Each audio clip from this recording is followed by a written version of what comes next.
Hello, my name is Judy Tabara and I welcome you to Success Story on Television. This is a platform where we celebrate achievers globally. Today is not going to be an exception because we have a great man in the studio. He's in the person of Dr. Friday Etuk, the Managing Director of Assure Investment Limited.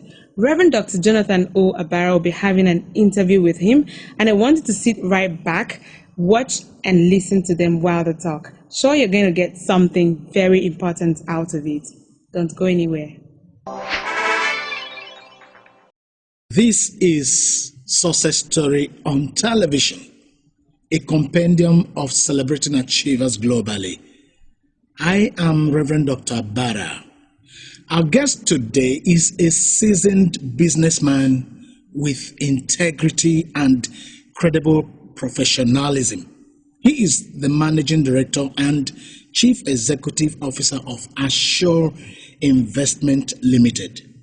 The man I'm talking about is no other than Dr. Friday Asokwo Etuk. Doc, you're welcome to our program. Yeah, thank you. Thank you too. Thank you. Happy New Year. The same to you. All right. Now, you are the Idorenyene Manibom of 18, and your people gave it that title. Yes. It's a recognition. Yes. How do you see it? Well, I think that has been the highest traditional title I have obtained because it was given to me because of my records in the local government area by the traditional rulers council in Etinan.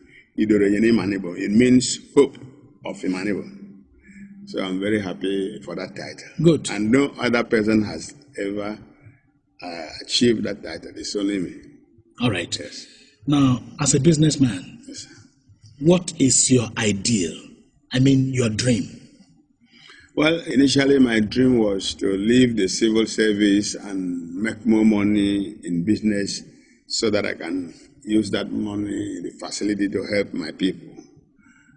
That is why some time ago I started by awarding scholarships to students, particularly those ones with a poor parentage background. And then after that we moved into the physically challenged. We gave them laptops to go to school. We gave them money to start businesses. And from there we moved to the widows. And then after that, then we went to the widowers. So we progressed up to the extent that we touched almost all areas of humanity. All right. Now, in 2005, Yes. you retired voluntarily from the civil service to start a private business. Yes. What prompted that action? It is love for my people. Because just like I said, I had started floating scholarships. I was looking at the physically challenged. So as I continued, I discovered that so many of them cannot feed themselves, even with 1 or 2 square meals in one day. And I decided to opt out. The resources from the civil service could not afford that attention to the physically challenged, the poor students, and the rest of them. So I decided to opt out into business so that I can make a little more money to facilitate that functions. All right. Your resourcefulness, your ingenuity, your versatility speaks for you, no doubt. Yes. Tell us, what were some of the challenges you had in becoming a businessman today? Well, in Nigeria, sometimes you have a very good idea, a very good motive.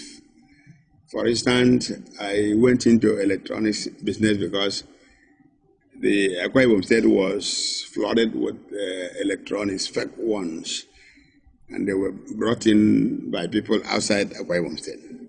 So I decided the system should be sanitized by moving out and then bringing genuine electronics into the system. And at the same time, I had to create employment opportunities for our youth. And the profit was used to touch humanity, We touch the student, we touch the physical challenge, just like I mentioned before.